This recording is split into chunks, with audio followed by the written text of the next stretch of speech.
वांग बटाट्याची भाजी बनवण्यासाठी अशा प्रकारे मी वांग आणि बटाटा कट करून घेतलेला आहे। कढईमध्ये 1.5 चमचा तेल गरम करून त्यात जिरी, मोहरी, हिंग, कांदा, कढीपत्ता घालून कांद्याला गुलाबी रंगाचा होईपर्यंत परतून घ्यायचा आहे। त्यामध्ये आलं लसणाची पेस्ट घालायची आहे, टोमॅटो घालायचा आहे आणि तेल सुटेपर्यंत परतून घ्यायचं आहे। चवीनुसार मीठ घालायचं आहे। त्यानंतर हळदी पावडर, लाल मिरची पावडर, धना पावडर आणि अर्धा चमचा सब्जी मसाला घालून मसाल्यांना तेल सुटेपर्यंत परतून घ्यायचं आहे। त्यानंतर काजू आणि मगज बीची पेस्ट घालायची आहे। यावर झाकण ठेवून तेल सुटेपर्यंत मसाले शिजवून घ्यायचे आहेत। त्यानंतर कट केलेलं वांग बटाटा घालायचं आहे।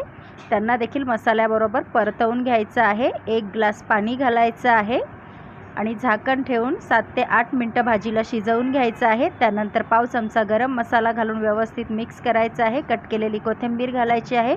गॅस बंद करायचा आहे। खाण्यासाठी तयार आहे।